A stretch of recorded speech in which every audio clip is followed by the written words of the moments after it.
Assalamualaikum warahmatullahi wabarakatuh. Salam sejahtera buat kita semua. Salam, Om Swastiastu, Namo Buddhaya, salam kebajikan. Balik lagi di channel YouTube Afif Safif, pakar bola mengomentari sepak bola dengan kebahagiaan. Sebahagia kita menjalankan ibadah puasa di bulan Ramadan, sebahagia kita mendapatkan 3 poin dengan menang 1-0 berhadapan dengan Bahrain. Gol yang dicetak oleh Romani di Gelora Bung Karno. Lanjutan kualifikasi Piala Dunia, ya, menang lawan Bahrain. Sebahagia itu. Kenapa gue bilang sebahagia itu? Karena ini emosional banget, guys. Kita ini sama Bahrain, itu match emosional menurut gue. Langsung aja nih, poin-poin aja ya. Kita pernah menang lawan Bahrain, kita pernah imbang, kita pernah kalah dengan skor besar lawan Bahrain. Kita pernah mendapatkan treatment yang menurut gua agak lain ketika bermain di Bahrain.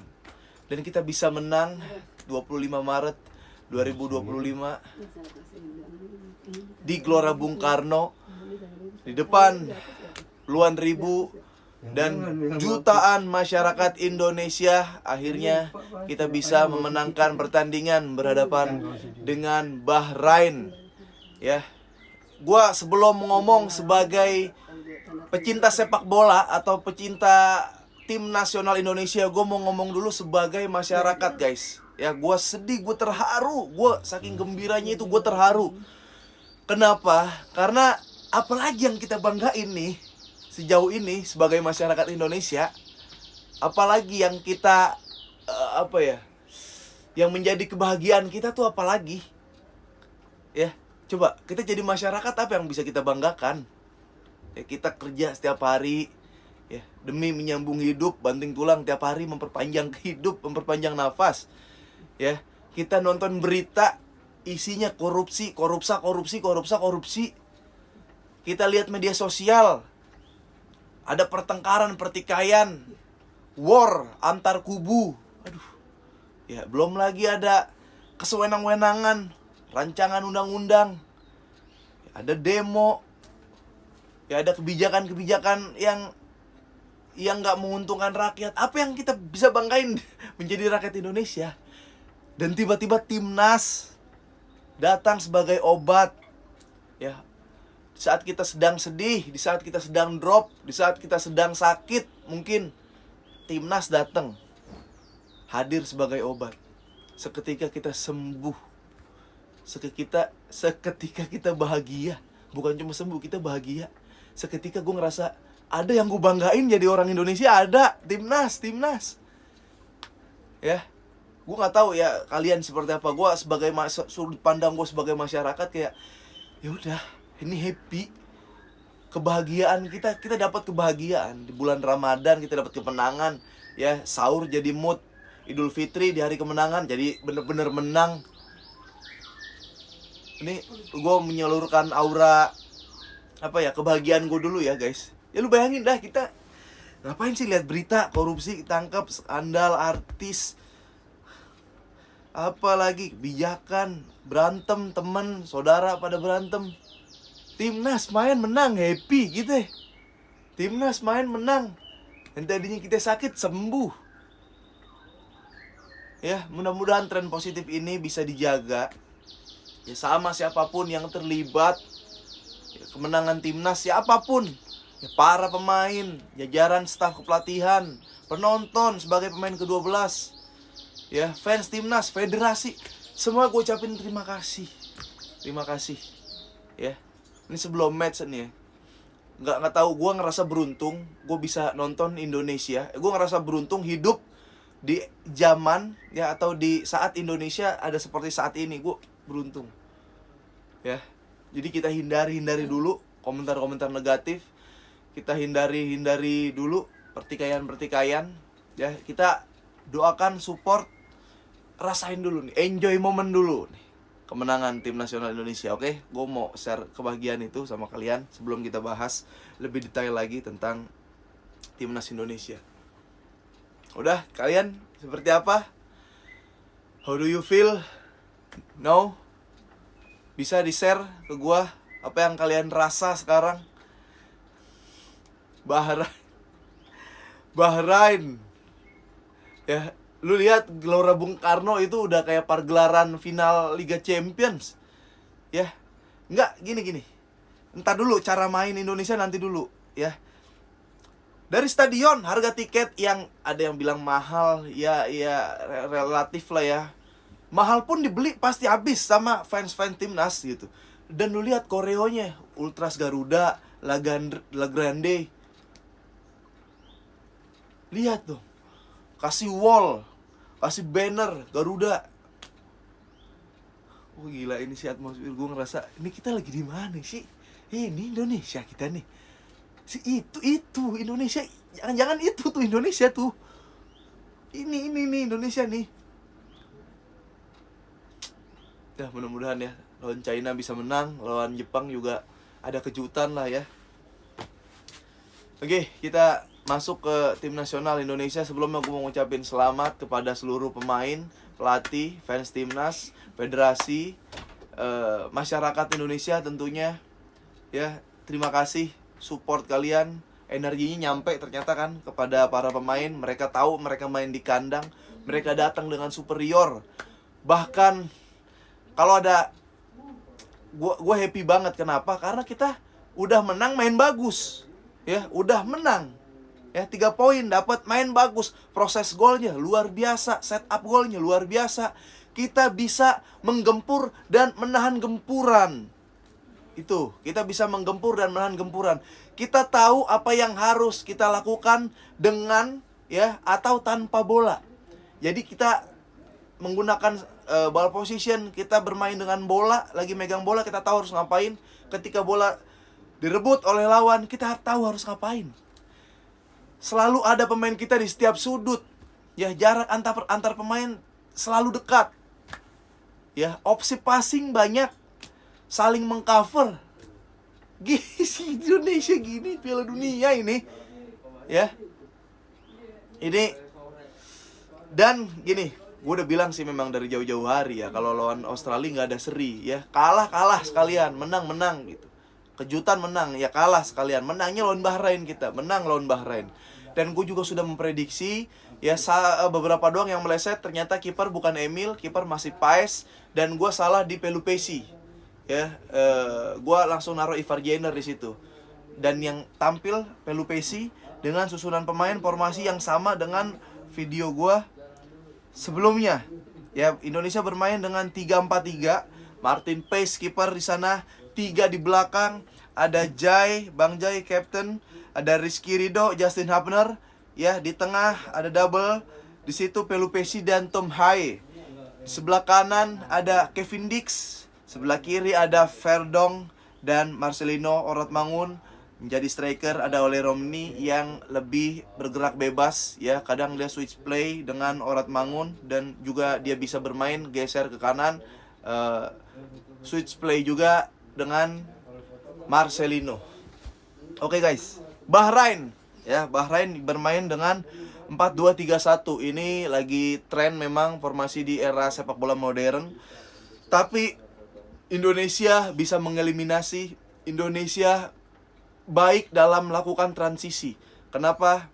Ya, Indonesia ini transisi positif ya, yaitu ketika menyerang sangat luar biasa, saling cover, bahkan bisa ada beberapa kali momen overload, beberapa kali menang jumlah pemain di lini depan ya. Dan ketika transisi negatif atau transisi bertahan, tidak pernah ada, hampir nyaris tidak pernah ada lubang ya, karena Rizky Ridho mengcover Kevin Dix. Kadang juga Pelupesi yang mengcover Kevin Dix. Rizky Ridho pun bisa memberikan umpan, Rizky Ridho juga bisa memberikan passing. Kembali kalau ketika sudah deadlock di sebelah kanan, main dari sebelah kiri oleh Kevin Verdong. Semua pemain bermain di posisi favoritnya masing-masing, posisi yang sangat mereka kuasai. Semua pemain bisa melakukan tugasnya ya, mereka melakukan tugas dengan sangat optimal. Kevin Dix, kita tahu, gue juga pasti nunggu banget Kevin Dix. Ya, dia baru saja melawan Chelsea, dia baru saja berhadapan dengan situasi dia tidak bisa mencetak gol melalui titik putih ketika lawan Australia. Dan gue yakin Kevin Dix akan menunjukkan permainan yang lebih optimal. Kalau bisa di atas 100, Kevin Dix akan menunjukkan itu. Calvin Verdong akhirnya dia bermain sebagai sayap kiri, yang mana dia punya paru-paru yang sangat luar biasa. Dia bisa overlap, underlap, dia bisa passing, dia bisa ngambil set piece, dia bisa menciptakan peluang, create chance. Jadi ini pemain serba bisa karena bermain di posisi favoritnya. Ya, kita tahu di lini belakang compact, Jai Ijes, ya Justin Hapner, Rizky Ridho. Kadang di belakang juga switch play, ini luar biasa. Rizky Ridho menunjukkan ya kelasnya. Rizky Ridho membuat blok yang krusial. Rizky Ridho membantu serangan. Rizky Ridho mengcover Kevin Dix. Rizky Ridho bermain gemilang. Rizky Ridho berjibaku sampai pincang-pincang. Dia membela tim nasional Indonesia. Ya, Rizky Ridho memberikan pelajaran buat lini belakang khususnya. Siapa pemain-pemain yang lokal yang mau bermain di Indonesia, menurut gua kalau Rizky Ridho ada di situ berarti ya semua harusnya bisa. Tapi ya kualitasnya Rizky Ridho. Ya, Rizky Ridho memberikan statement buat gue bahwa ya kalau mau bersaing dengan level yang lebih tinggi, bersaing dengan diaspora naturalisasi, yang mana itu juga pemain Indonesia, ya bermainnya harus seperti Rizky Ridho. Itu yang harus dilakukan oleh pemain-pemain lokal dari Indonesia. Itu di lini belakang. Di lini depan kita lihat ini sangat, di lini tengah dulu ya, gue sebagai midfield, gue sangat apresiasi yang namanya ini ada Tom Haye dan Pelupesi. Pelupesi ya, nih Pelupesi ini quotes dari Samsir Alam memang, tapi gue seneng banget dengan quotes ini. Pelupesi memang tidak terlihat, tapi Pelupesi bisa dirasakan. Lihat Pelupesi ya, apa yang dilakukan ya, mengcover Tom Haye ya, yang kita tahu Tom Haye 90 menit mungkin dia nggak bisa main 90 menit, tapi harus bisa memanfaatkan Tom Haye menjadi profesor. Kita harus membanyakan Tom Haye. Dia bantu lini depan kalau lagi nyerang ya. Ketika dalam tekanan dia bisa motong bola. Dia punya tenaga menjadi breaker. Dia luar biasa di situ. Tom Haye. Ya, gue ngelihat nih, lu boleh setuju atau boleh nggak setuju bahkan sama gue. Gue ngelihat Tom Haye dan Pelupesi itu kayak siapa? Kayak siapa ya guys? Tebak.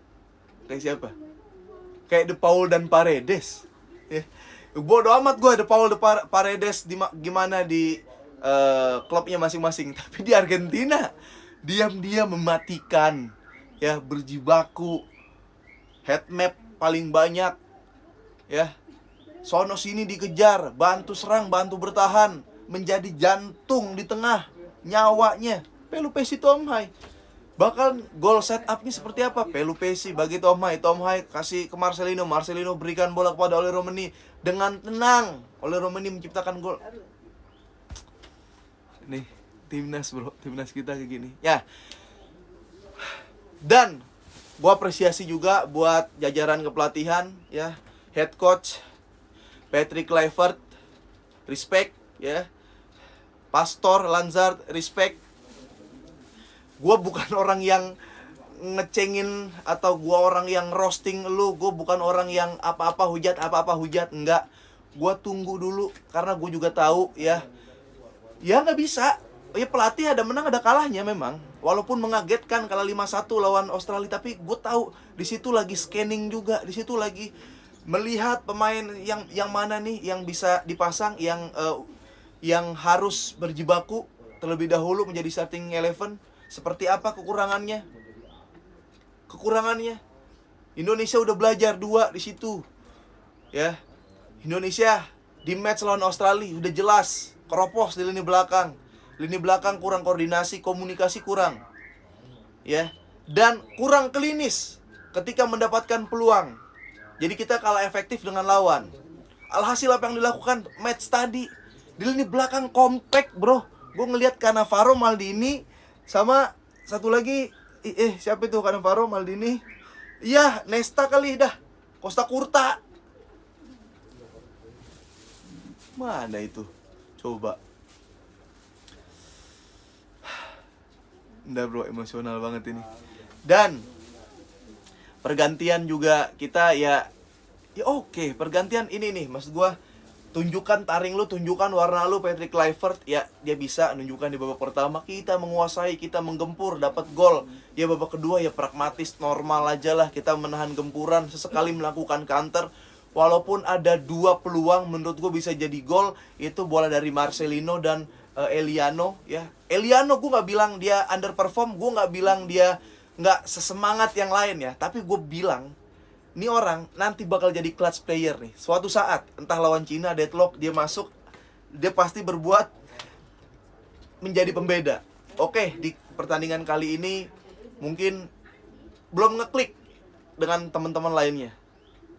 Ya, jadi seperti yang gue katakan, ketika lawan Australia, kita kurang klinis di lini depan, tapi kita juga kropos di lini belakang karena kurang koordinasi dan ya mungkin secara unit belum bonding. Itu berhasil ditutup. Lini belakang compact ya. Pemain gak lewat, pemain gak ditebas-tebasin Bahrain ya. Ya walaupun di lini depan ya kalau bisa dikoreksi dikit, ini agak ada beberapa peluang yang harusnya bisa jadi gol. Salah satunya peluang Marcelino, salah satunya juga ada Eliano. Pemain subsnya pergantiannya, lu lihat Ivar Jenner main ganti Tom Hai. Gue gak kaget karena Tom Hai secara stamina mungkin ya ya segitu gitu. Dan pasti penting ketika berperan di lapangan. Ivar Jenner masuk, lihat ya, membantu pertahanan semakin kokoh. Siapa masuk? Kambuaya, kakak Ricky, akhirnya gue lihat di situ. Lu lihat dia punya satu asis yang mahal, istimewa. Main menit gak terlalu banyak, sekali diturunin impactnya luar biasa. Sananta mungkin butuh pembuktian lagi ya, tapi ya udahlah, ini happy, kita happy. Kalau gue itu aja dari gue ya. Selamat sekali lagi buat seluruh masyarakat Indonesia. Terima kasih ya, tim nasional, pemain, pelatih, fans yang nonton di stadion, yang nonton di rumah, jajaran kepelatihan, PSSI, siapapun lah yang ngebantu kita. Terima kasih gue ucapkan. Semoga ya kegembiraan, kebahagiaan obat ini akan terus memberikan sinergi yang positif buat kita semua ya. Yang gue highlight adalah tadi timnas Indonesia berhasil evaluasi dengan cepat ya, menambal kekurangan, menyempurnakan yang sudah ada. Lini belakang kita kropos dan kita bisa menambal lini belakang lebih compact. Kita kurang krusial di lini depan, kurang clinical di lini depan, tapi ada gol, bodo amat, yang penting ada gol ya. Mau main seperti apa, yang penting ada gol ya. Pemain di posisi favorit masing-masing sangat menampilkan performa yang sangat luar biasa. Kita datang superior lawan Bahrain. Pemain pengganti langsung memberikan impact yang sangat luar biasa. Kita tahu harus ngapain ketika megang bola, bahkan ketika tidak megang bola kita tahu harus ngapain. Kita bisa menggempur lawan dan kita bisa menahan gempuran lawan. Kita bermain, kita menang dan bermain bagus. Vamos Garuda. Oke, sampai ketemu lagi. Dan jangan lupa nonton Dance TV di YouTube Dance TV. Ada gue menjadi host dengan bintang tamu yang sangat luar biasa nanti. Dan terima kasih juga yang kemarin udah nonton YouTube live-nya dari Mei Super Soccer. Terima kasih semua. Selamat berpuasa, selamat berbuka puasa, selamat sahur, selamat tarawih. Sehat-sehat selalu.